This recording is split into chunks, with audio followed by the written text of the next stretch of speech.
Welcome back to High Stakes. Elevate your game by subscribing to our channel so you never miss our daily content. For exclusive access to our premium betting picks, join our Patreon. Find the link in the comments section below. Stay ahead with High Stakes. Oakland Athletics versus Cincinnati Reds. The Oakland Athletics may have a brutal record throughout the season, but it is ahead of what they did a year ago where they won just 50 games. The team is currently last in the AL West with a 57-75 record entering this game. The A's have been struggling at the plate as they are 21st in MLB with a .694 team OPS while averaging 3.99 runs per game thus far. The Cincinnati Reds have been struggling throughout the season but are trying to get going this season and make a chance at the postseason. The team is fourth in the NL Central right now as they have a 63-69 record heading into this game.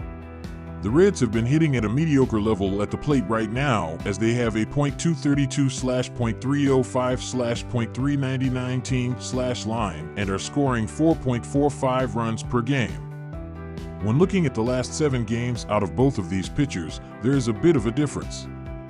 Osvaldo Bido is 4-2 with a 3.03 ERA and a 1.04 WHIP in 32.2 innings, 6 starts, while Fernando Cruz is 0-0 with a 5.40 ERA and a 1.56 WHIP in 8.1 innings, 0 starts, in that span. These lineups have been hitting for a lot of power throughout the course of the regular season as there is a bit of a gap between the ability to hit the ball over the wall.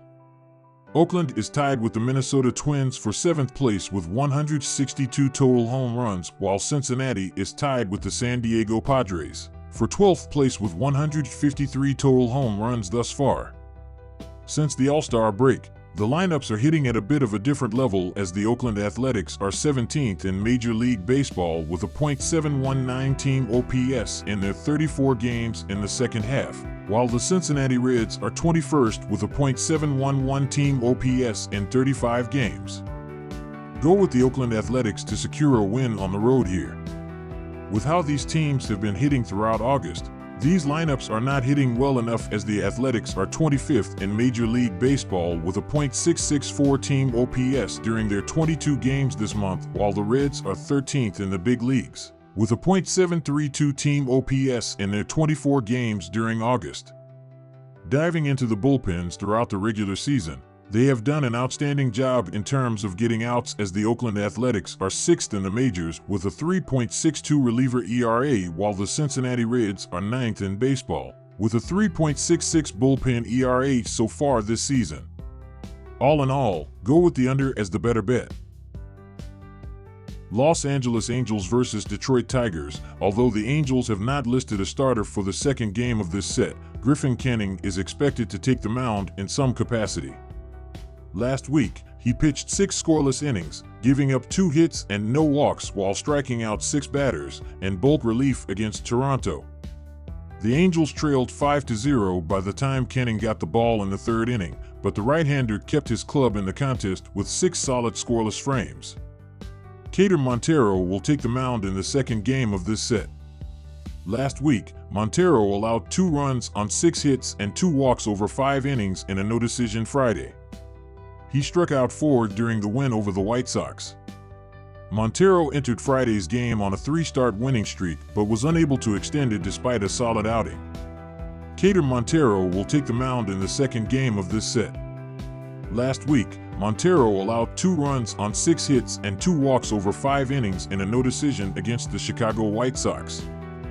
The 24-year-old righty gave up at least 4 runs in 6 of his first 8 big league outings, but has given up 2 or fewer runs in 3 of his last 4 appearances. He will carry an inflated 5.15 ERA, 1.33 WHIP, and a 53/21 KBB ratio, 64 2/3 innings, into Wednesday's game against the Angels, but I expect him to string another strong appearance against an Angels team 26th in OPS. Take the Tigers by 2. My team pick is Detroit Tigers minus 1.5 runs. Griffin Canning and Kader Montero are expected to take the bump in this meeting. Both pitchers are coming off nice appearances. Last week, Canning pitched 6 scoreless innings, giving up 2 hits and no walks while striking out 6 batters in bulk relief against Toronto. Montero has given up 2 or fewer runs in 3 of his last 4 appearances. The Tigers and Angels have been abysmal from the dish. Detroit is 28th in OBP, and although pitching has not been sharp for Los Angeles, Detroit will not make them pay for the mistakes. Take the under here. New York Yankees versus Washington Nationals. In the second game of this series, the Yankees lost the Nationals 4-2 after winning Game 1 only giving up 2 runs. They scored 2 runs on 8 hits. Anthony Volpe had the lone RBI, and the Yanks scored 1 run on a fielder's choice. On the season, New York has had solid balance, ranking 2nd in the majors in runs scored and 6th in team ERA. Aaron Judge, .33351 HR 122 RBI, is the frontrunner for the MVP, vying for the Triple Crown, leading the Bigs in HR and RBI and ranking 2nd in batting average, and has 4 HR and 5 RBI over the last 6 games. Juan Soto, .29437 HR 95 RBI, is only batting .232 in August but does have 10 HR this month. On the season, the Yankees are an MLB best 42-27 on the road. In the 4-2 win over the Yankees in Game 2 of this series, a couple of rookies came up big. Highly touted prospect Dylan Cruz had the first 2 hits of his career, and fellow rookie Andres Chaparro had a solo HR, and Jose Tena also added a solo shot. On the season, Washington only ranks 21st in the majors in runs scored and 22nd in team ERA. Luis Garcia Jr., .29215 HR 63 RBI, leads the club in batting average and RBI and has 2 hits and no RBI over the last 4 games. CJ Abrams, .24518 HR 62 RBI, leads the team in HR and at bats, but has struggled in August, only batting .176 with 2 HR. On the season, the Nats are 31-34 at home. The Bronx Bombers are tied with the Philadelphia Phillies for the most runs in the majors, and they had won 2 in a row before losing Game 2 of this series. The Nationals have won 2 of 3 games, but are well under .500 and out of the playoff picture. Rodon has been pretty solid on the season, and while up and down as of late, he has not given up any runs in 2 of his last 3 starts, including the last one. He will pitch a good game facing a Nats lineup that has only averaged 3 runs over their last 5 games. Gore was solid in his last outing but gave up 5 runs in each of his previous 3 starts. The Yankees will get him for some runs, but not many. Still, with Rodon and New York getting it done on the hill, they will take this game and win the series.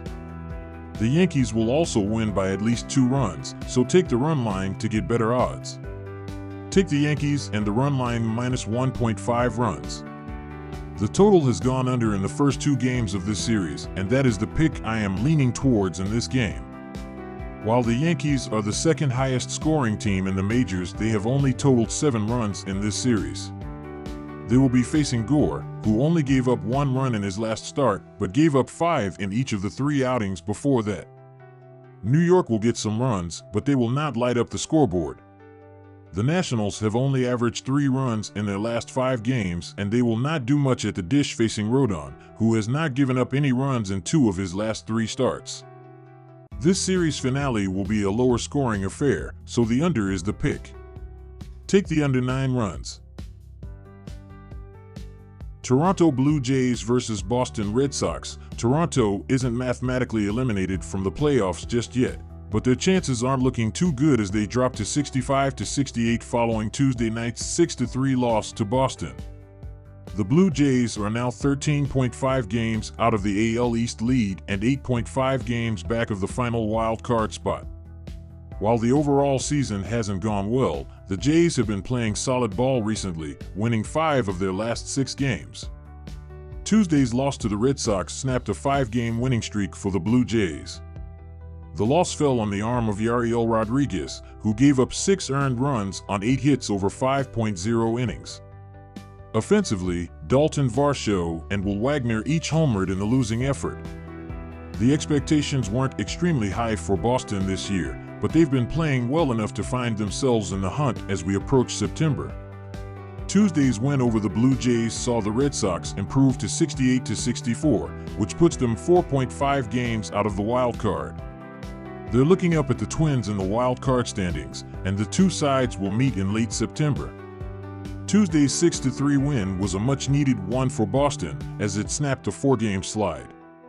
Greg Weissert earned the win in relief, tossing 1.2 scoreless innings. Offensively, the party got started early and often thanks to a first-inning home run from Jarren Duran. Boston never looked back from that point and cruised to a victory. It's always an exciting matchup when these two divisional foes square off, and Wednesday's game shouldn't be an exception. From a sports betting perspective, I actually think it's worth taking a flyer on the Blue Jays in this game. I'll play them as slight underdogs in this spot. For starters, Boston hasn't been sharp at home this season, posting a lousy record of just 30-37. Circling back on Toronto, they've been on fire over the last week, going 5-1 in their last 6 games. Furthermore, Chris Bassett has faced the Red Sox twice this season, and he's looked great. The right-hander turned in quality starts in both outings, logging a 2.77 ERA over 13.0 combined innings. I'll dive into Toronto's offensive numbers below, but they've been hot as well. There are just too many positives surrounding Toronto to not back them as underdogs. My team pick is Toronto Blue Jays moneyline. I mentioned that Bassett has looked good against Boston this season. Well, those 2 starts came back in June, and he hasn't really been as great since then. In 4 starts this month, 22.0 IP, the veteran hurler has logged an underwhelming 6.55 ERA. He'll take on a Boston offense that's ranked 13th in WRC+, 104, and 12th in WOBA, .324, over the last 14 days. This Boston offense is always a threat to put up some runs, so I think they'll at least contribute a few runs to the over. The crux of this play on the over is based on Toronto's offense. They've been crushing the ball over the last 14 days, ranking second in both WRC+, 128, and WOBA, .346. They'll square off against Brian Bello, who enters with a pedestrian 4.95 ERA on the year. Furthermore, Toronto's current roster has found a mountain of success against him, slashing .393/.439/.639 against him over 61 at-bats. Let's not overthink this one, let's ride with the over. My total pick is over 9 runs. Atlanta Braves versus Minnesota Twins. The Atlanta Braves grab a much-needed win yesterday against the Minnesota Twins with a final score of 8-6. This would be the Braves' 8th win in their last 10 games. Atlanta is currently on a 7-game road trip, which currently has a record of 2-0 as they will head to Philadelphia after their series final today against the Twins. Atlanta has a winning percentage of .545 this season, which keeps them in the lowest wild card spot in the National League above the New York Mets, who are just shy of a wild card position with their .523 winning percentage. They have been able to keep the Mets away from obtaining this spot due to their impressive stretch of wins their last 10 games. These wins have not been due to their offense, but rather their defense and pitching. While their last 3 games have seen an ERA of 5.66, the remaining 7 games have seen an ERA of only 2.00. The later ERA has been more consistent with their season ERA, which is at 3.65, placing them second overall in the category.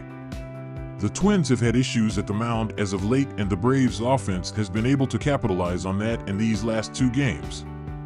Yesterday saw Atlanta have 3 hits, 4 runs, and a home run against Twins pitcher Simeon Woods Richardson, who only pitched 4 innings. The Minnesota Twins unfortunately find another loss yesterday against the Atlanta Braves with a final score of 8-6. The Twins are now on a 3-game losing streak and are 3-7 in their last 10 games. Minnesota, who cannot afford to lose more games, will be attempting to avoid a sweep on Wednesday.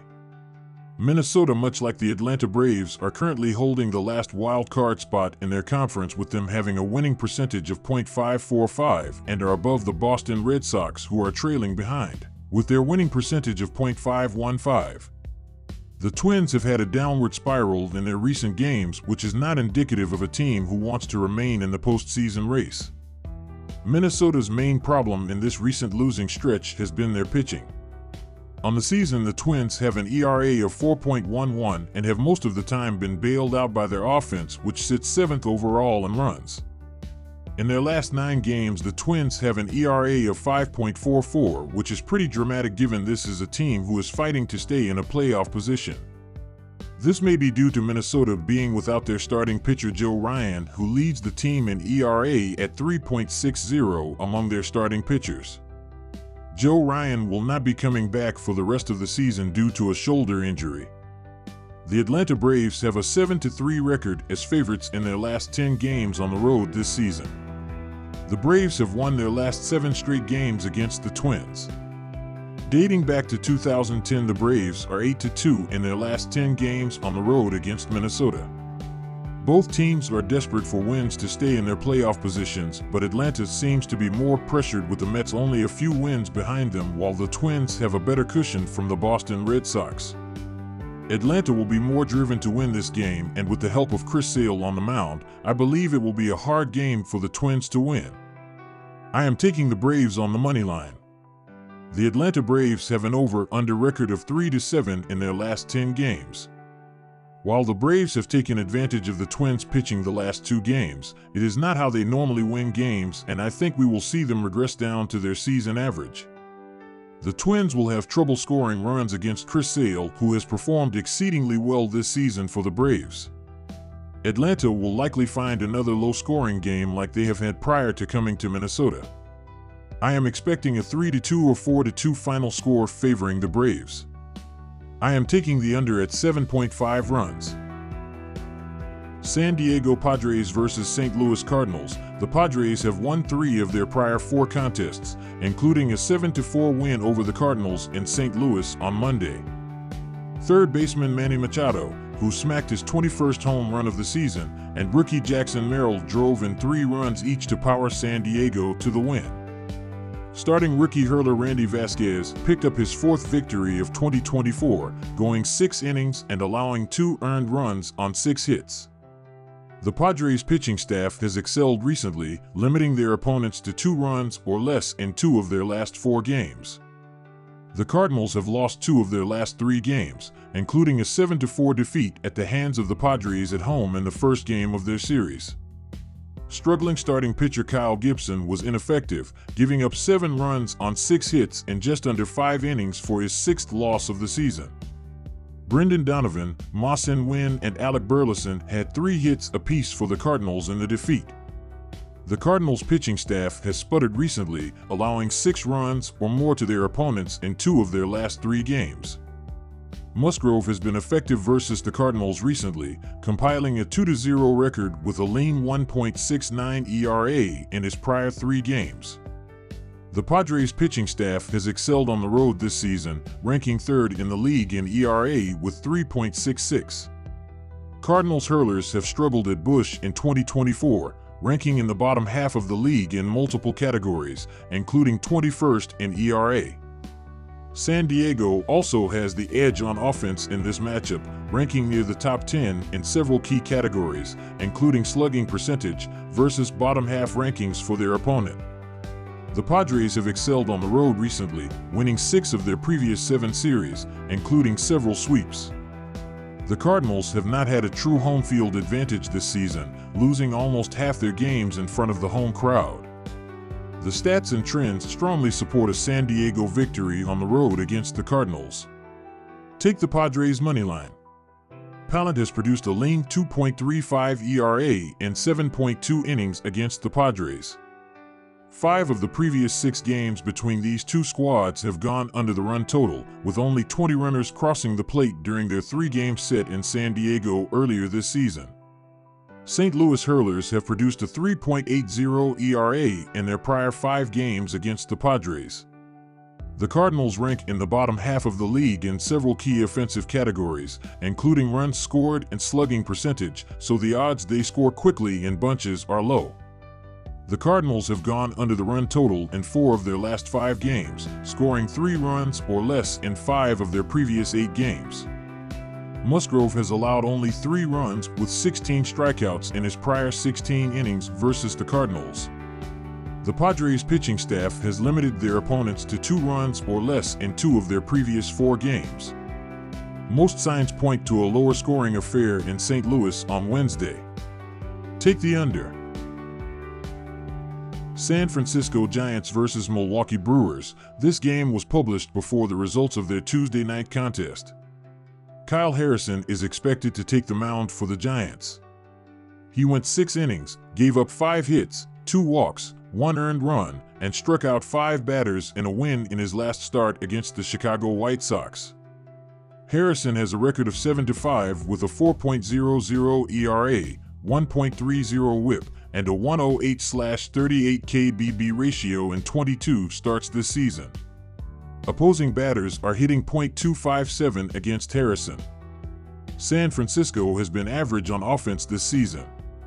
The Giants are around the middle of the league in runs, hits, RBI, batting average, OBP, and OPS.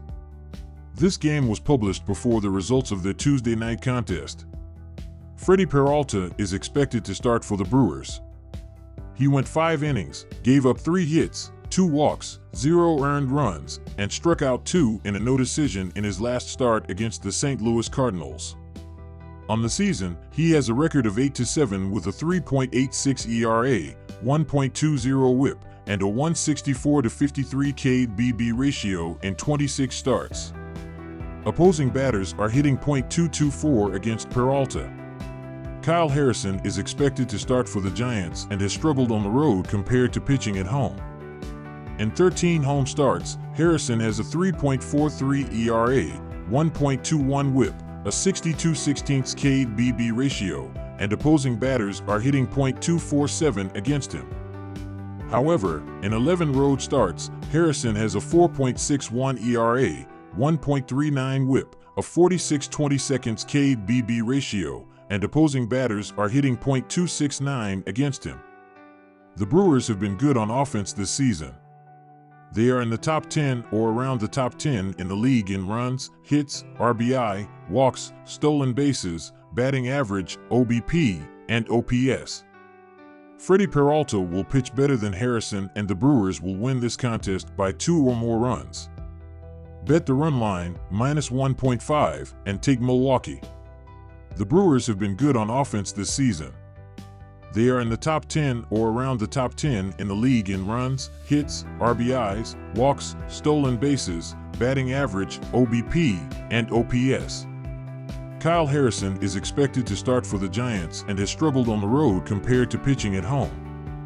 In 13 home starts, Harrison has a 3.43 ERA, 1.21 WHIP, a 62/16 KBB ratio, and opposing batters are hitting .247 against him. However, in 11 road starts, Harrison has a 4.61 ERA, 1.39 WHIP, a 46/22 KBB ratio, and opposing batters are hitting .269 against him. In 13 home starts this year, Freddie Peralta has a 4.30 ERA, 1.16 WHIP, and opposing batters are hitting .234 against him. Both teams will score runs and the over will hit. Take the over, 7.5 runs. Texas Rangers vs. Chicago White Sox. Texas lost the final 2 games to Cleveland to drop their series against the Guardians. The Rangers are 60-71 and having a terrible year after winning the World Series a year prior. Texas is slashing .237/.305/.377, which ranks 21st, 22nd, and 23rd, while on the road are slashing .239/.303/.363. Against Flexen, Garcia hits .409 in 22 ABs, Seager hits .500 in 8 ABs, Smith hits .333 in 9 ABs, Taveras hits .250 in 8 ABs, and Lowe hits .286 in 21 ABs. The Chicago White Sox are 31-101 and are coming off a 4-game series sweep to the Detroit Tigers at home. Chicago is 1-8 in their last 9 games. The White Sox are set to start right-hander Chris Flexen, who's 2-12 with a 5.34 ERA, while in his last start, he went 6 innings allowing 2 runs against Detroit. Chicago has a team ERA of 4.91, which ranks 29th. Texas is having a disappointing season, and Jack Leiter has struggled in his couple of MLB starts. But this is still a good spot to take the Rangers on the ML. The White Sox offense has struggled throughout this season, so it's a good spot for Leiter to have success, as he has been pitching well in the minors. The White Sox are a brutal 14-46 as a home underdog this season, as Chicago's bullpen has also been an issue, as Texas offense will be able to score some runs and get the win. Take Texas on the money line. I like the over in this spot, as Texas offense can score runs, while the way Leiter has pitched in the MLB, the over is a good spot here. The White Sox bullpen has also been a disaster, so the Rangers should be able to score some runs late in the game. Although both teams have been better under teams, the pitching matchup makes this a good spot for the over. Take the over. Miami Marlins versus Colorado Rockies. The Miami Marlins have traded away some of their biggest names in recent times, and it's led to yet another year full of struggles, with a 23-40 record away from home this season, leading to last place in the National League East. Unsurprisingly, the Marlins rank 29th in baseball in runs scored in 2024, with their tally of 494 being 210 behind the leading Diamondbacks. And with the pitching staff ranked 28th in team ERA at 4.72, they're still a long way from completing this seemingly endless rebuild that has been happening. The Colorado Rockies have always been one of the best offensive teams in baseball, but without the pitching staff or the depth of talent, they sit last in the National League West once more, despite a respectable 30-34 home record in 2024. Despite playing in hitter-friendly Coors Field, the Rockies sit just 20th in baseball in runs scored this season, with their 5.53 team ERA being over 2 runs worse than the league-leading Mariners, giving their roster plenty to work on if they ever wish to be a contender in the West. Despite being under .500 at home this season, Colorado has an innate advantage playing at Coors Field, with the team having just a tight 3-2 record in their past 5 games played in Colorado dating back to the 2023 season. Although the Marlins have a 6-4 record in their past 10 head-to-head encounters, the Rockies have a 4-1 series record at home since the All-Star break, so expect Colorado to come away with a big victory to secure another home series win/tie. My team pick is Colorado to win.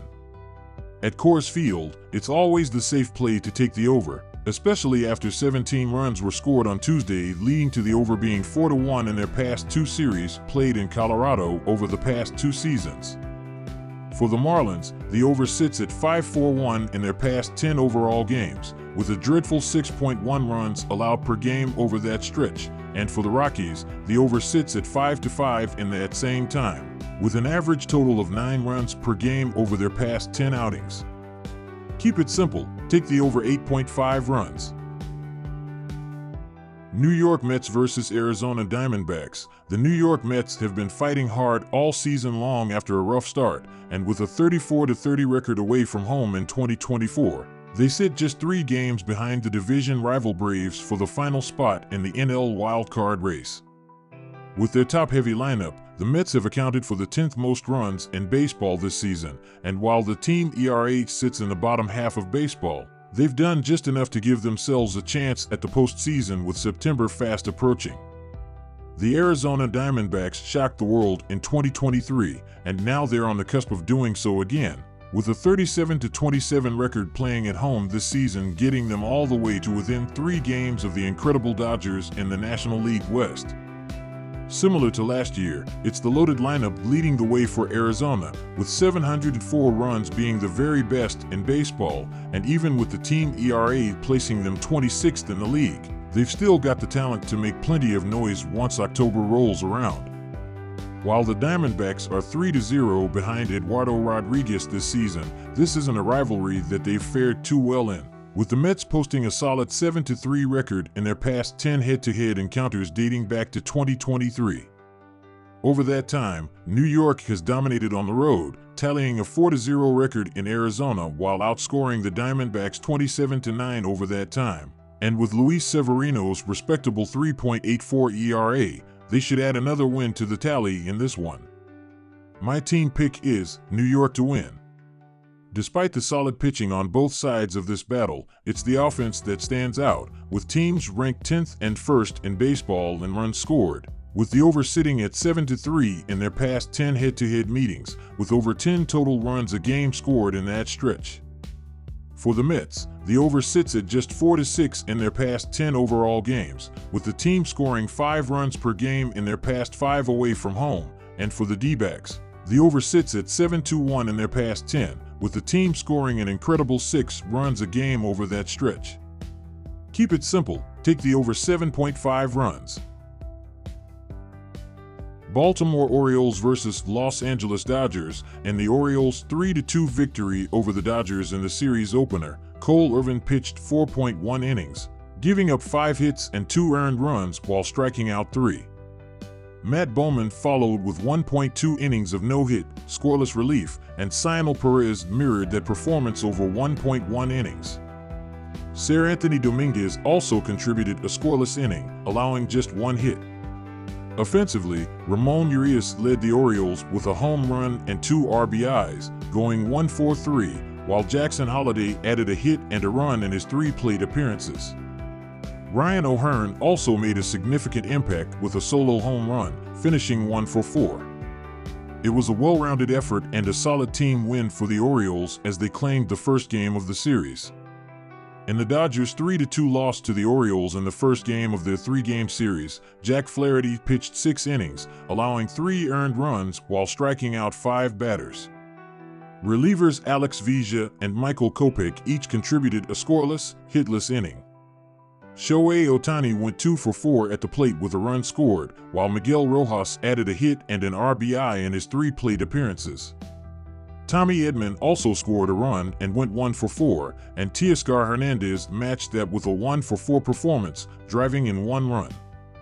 Despite a valiant effort, the Dodgers fell just short in the series opener. The Los Angeles Dodgers are currently leading the National League West Division with a 78-54 record. This season, they are averaging 4.92 runs and 8.55 hits per game, with a team batting average of .252 and an on-base percentage of .330. They boast a run differential of +115.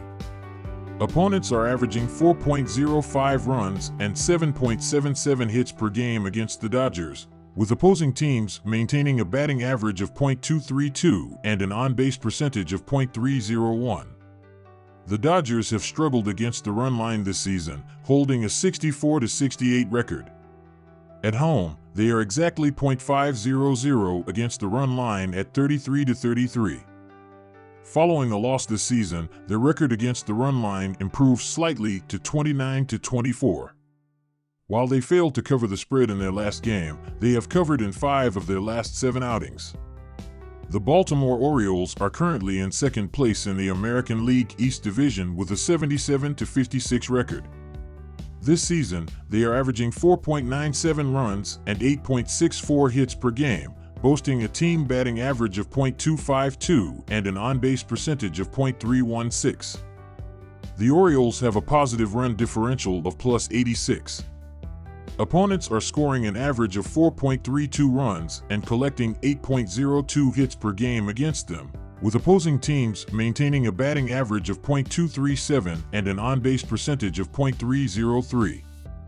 The Orioles have performed well against the run line this season, boasting a 74-59 record. Their road record is even more impressive at 40-24 against the spread. Following a win, the Orioles maintain a solid 44-32 record against the run line. They successfully covered the spread in their last match and have covered in 7 of their last 9 games. The run line statistics for the Orioles are very impressive. Go with the Orioles in this big-time MLB matchup. My team pick is Baltimore Orioles plus 1.5 runs. This season, the Orioles and Dodgers have frequently surpassed the posted total in their games, with the Orioles going over in 72 of their 133 games and the Dodgers in 68 of their 132. Specifically, when playing on the road, the Orioles have exceeded the total in 38 out of 64 games, and following a win, they've gone over in 42 out of 76 games. However, Baltimore's recent trend shows a shift, with the last game and 7 of their last 10 finishing under the total.